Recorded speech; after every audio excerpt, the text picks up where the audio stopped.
I remember going to McGill and I was selling jeans, had a bag, selling jeans, and had another bag with my school stuff.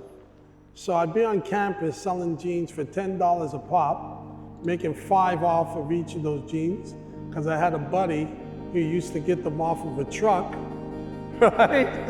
And he would give them to me. That was the hustler in me. Rickey Daly. Yeah, just kind of a complicated guy. Has 2 sides to him. One side is the introvert, likes to be with himself, doesn't like to be around too many people, shy. And then the other side of me is the extrovert that likes to do parties and be sociable and talk to all kinds of people. And yeah, it's like I'm a bit of both.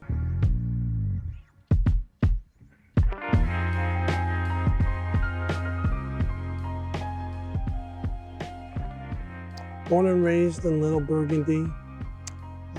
My mother's family is from the Caribbean. My father is Italian. I was always attracted to the music, the latest records that were coming out back then. I had friends that were DJs, 2 of my closest friends at that time. So I was always around the music. And I wanted to, continue that. Eventually, I was listening to people like George Ravelin, UCLA, USC coach, basketball coach. I used to listen to his cassettes back then on my Sony Walkman. He always taught me that whatever you do, be the best at what you do, and fame and fortune will follow you. You got to remember, right? Coming from this neighborhood, we didn't have a lot of things to be confident about. So you're basically written off. You're either going to be a drug dealer, you're going to rob purses, get into fraud, get into the quick way of living, especially if you hang around with certain types of individuals. Education wasn't really looked upon as a way out. Your street savvy and your smarts was the way that you would get to elevate yourself, at least financially at the beginning. When I started doing parties, it provided me with confidence. It provided me with completion. As an Anglophone Black, I was always at a disadvantage because the community I grew up with was leaving for greener pastures or what they perceive, whether it was New York, Toronto. Nightclubs and parties is some of the most discriminatory businesses you can get into, because it's all based on the crowd. So for example, you go to Cheers. You know that Cheers is going to be primarily white, it's going to be rock music, it's going to be a casual wear, there's going to be no cover, cheap beer, cheap brews. There's fights there. People are puking, people are carrying on. There's stabbings, occasionally a shooting, depending on what's going on, if there's drugs being sold in the place, so forth, because these places happen. But the owners, who happen to be white, are generally more accepting of that because they knew that it was their community that was doing it.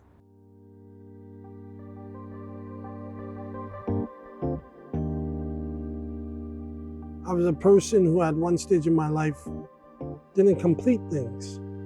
So because I didn't complete things, there was always a lack of something I was missing. Eventually, by doing these parties, you have a beginning and an end, right? And at the end, you would see the results of what you would do. Your fruits of labor was evident in front of you. Like, wow, I'm involved in this. I helped to make this happen. I was a loser, pretty much. I was a loser, you know, destined to go to jail, do time, and grew up like a lot of the Black Anglophones that grew up in my neighborhood and other neighborhoods like this in the city. But that one opportunity to see myself as a person not only who accomplished things, but as a person who saw the results of my accomplishment, which is different, right? One of the worst parties is back in when I was younger, somebody got shot outside of my party. And, you know, and that was devastating for me, because nobody wants to be associated with something like that. I just believe that sometimes when you're hot, especially in those days, you attracted the good, the bad, and the ugly. When I first started off as a young man, working under, you know, people like the Keith and Karens and the Gary T's, and working with guys like Dr. Jam and the Wizard of Oz, I got to understand what the business was about. I took it more as a hobby.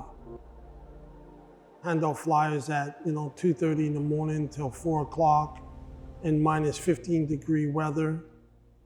They weren't willing to do that, but I was. Malik Shahid, that's what he's known as now, and Butcher T, and also DJ Majest. Those guys have just always been around me because they understood my passion. They understood my commitment. And they understood that I don't give up. I was the kind of guy, I put the work in. Back then, you developed a one-on-one relationship with the people you were handing flyers to. You might not know everybody's name, but you knew mostly everybody's face, right? And you were always looking to expand that base. It was good times, you know, in terms of there was a real community involvement, a real involvement. Even if I didn't know you, you would always see me around. So you got a certain trust of knowing that, hey, if this guy is everywhere, his events must be popping. So I decided back then that I wanted to start to do old school parties. There was a resurgence of that in the States and in Toronto. And I decided that I was going to bring it here. Then I spoke to a buddy of mine named Gary Thompson. And I asked him, and I said, you know, because I did a lot of business with him when it came to producing shows and concerts. He was one of my mentors who brought me into that side of the business, because I was known more as a party promoter and hip hop promoter, but he brought me into the concert side of things. And I decided that I was going to continue in that realm. We were one of the first Anglophone promotion companies to work extensively, not only with the Black Anglophones, but with the Haitian and African community, by incorporating different promoters and different DJs who would bring different types of music, like, for example, compa and, you know, and zouk. And, you know, sometimes I sit in a party and I'm there. People would just come up and say, yo, thank you, man. And I'd be like, wow, this is deep. Thank you for doing what you have done for us. And it's such a huge, it's really deep.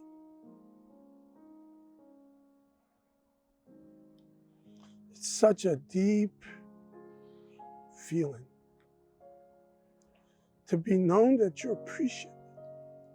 People appreciate you. Sorry. Let me take that over. Nothing But the Funk was a great one that I did years ago. We were doing over 2,000 people a party. We had 3 different rooms.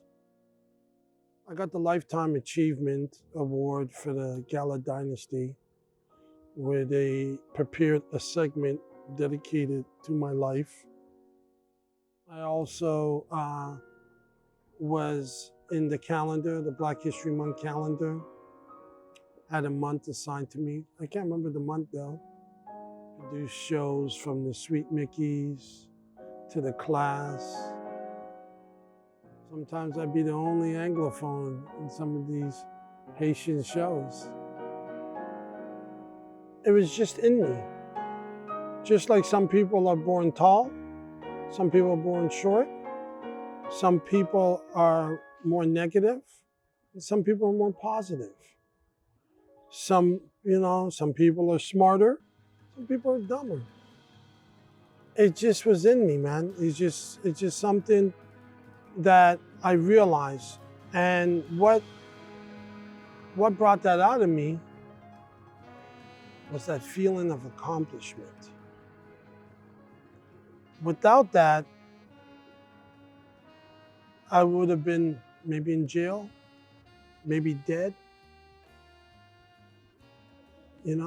or living a life of mediocrity.